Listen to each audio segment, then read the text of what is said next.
Especially جو گلالئی اسماعیل ہے اور اس کے حوالے سے ڈپٹی کمشنر کے ساتھ ہماری تفصیلی ملاقات ہوئی۔ اس سے پہلے بھی صبح سے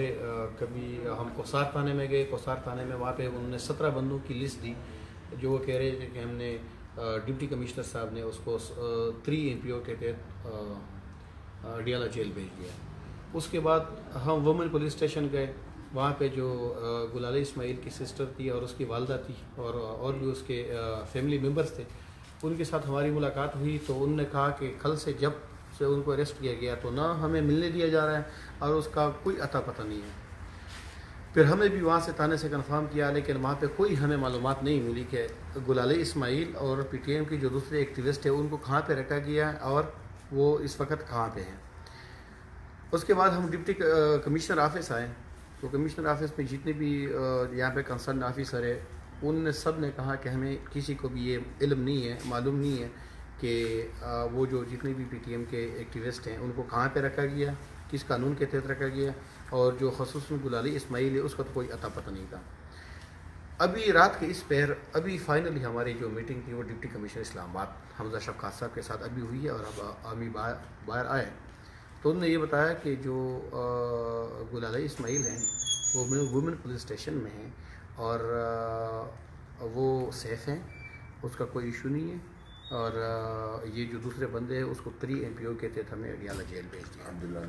عبداللہ ننگیال اور یہ ادریس اور جتنی بھی ہمارے دوست ہیں اس سب کو ہم نے ڈیالہ جیل بھیج دیا۔ بینگ لاہر ابھی بات یہ ہے کہ پاکستان کا ایک سیٹلڈ پرنسپل ہے، قانون ہے کہ اگر تو ایک بندہ ہے جس کو آپ اریسٹ کرتے ہیں وہ ملزم ہے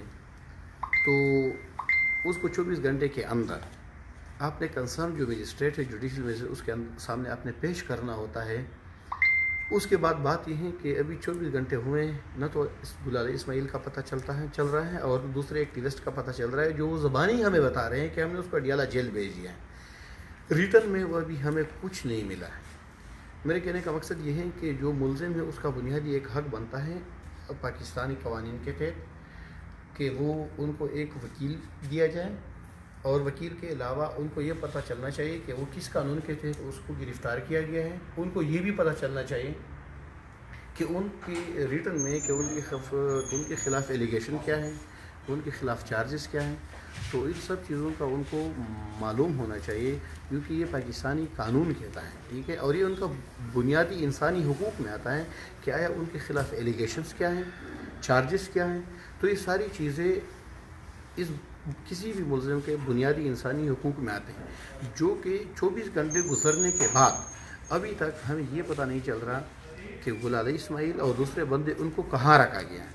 زبانی تو وہ ہمیں بتا رہے ہیں کہ جو 17 یا 18 بندے ہیں ان کو ہم نے وہاں پہ رکھا ہوا ہے ڈیالہ جیل میں، لیکن ان ریٹن میں ہمیں ابھی تک نہ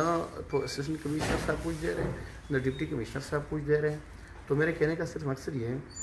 اور اپیل بھی ہے کہ جو یہ انہیومن ٹریٹمنٹ ہے اس پہ نظر ثانی کی جائے، جو جن بندوں کو کہاں پہ بھی رکھا ہے ہمیں جن کے فیملی ممبر سے ان کو ایکسیس دیا جائے تاکہ وہ ان کے ساتھ مل لیں، اور جو ملزمان ہیں ان کو پتہ چلنا چاہیے کہ ہمارے اوپر ایلیگیشن کیا ہے، نیچر آف چارج کیا ہے، ہمیں کیوں اریسٹ کیا گیا ہے۔ آخر میں صرف یہ عرض کروں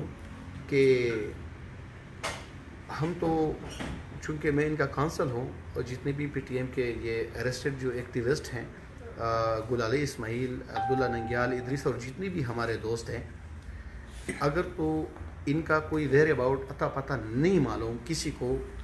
آج 9 بجے تک جو ڈپٹی کمشنر صاحب نے بتایا کہ 9 بجے تک ہم آپ کو بتا دیں گے، اگر 9 بجے تک کوئی چیز معلومات ہمیں نہیں ملی تو انشاءاللہ تعالیٰ کل صبح اسلام آباد ہائی کورٹ میں ہیبیس کارپس کی ریٹ پٹیشن ہم فائل کریں گے، اور اس میں ان لوگوں کو ہم پارٹی بنائیں گے جو ہمارا قانونی حق ہے۔ قانون اور اصول کو فالو کرتے ہوئے ان کے ویئر اباؤٹ کو پھر ہم پتہ چلائیں گے، جو بھی پروسیجر ہے وہ ہم اڈاپٹ کریں گے، وہ پھر ہمیں جو ریٹن آرڈر ہوا ہے وہ بھی ہمیں وہ کورٹ میں پیش کریں گے۔ جو بندے مسنگ ہیں میں تو ان کو مسنگ کہوں گا، کیونکہ 24 گھنٹے کے اندر 24 گھنٹے پورے ہو گئے ہیں،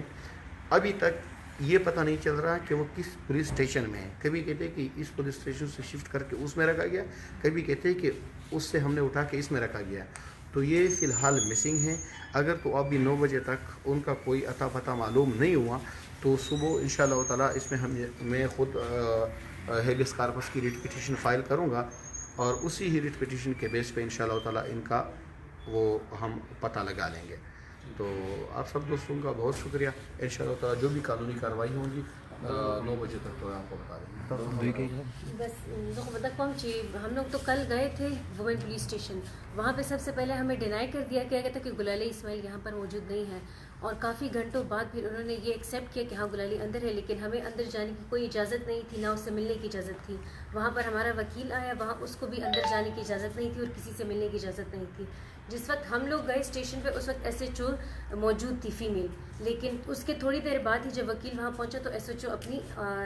کرسی پر نہیں تھی, وہ اپنے آفس میں نہیں تھی. پھر ہم لوگوں نے وہاں 12 بجے تک انتظار کیا تھا کہ ہمیں پتہ چلے کہ آخر ان کے اوپر ایلیگیشنز کیا لگی ہیں, لیکن ان کے بارے میں کوئی انفارمیشن نہیں تھی. آج جب ہم لوگ صبح گئے تو ہمیں بتایا گیا کہ ان کو 4 بجے دوسرے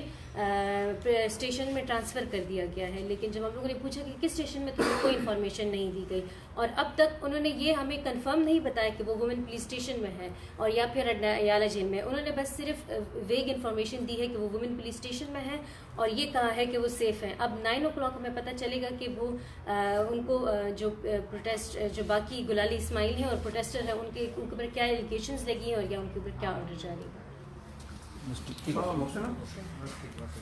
صحیح ہے. وعلیکم السلام. بس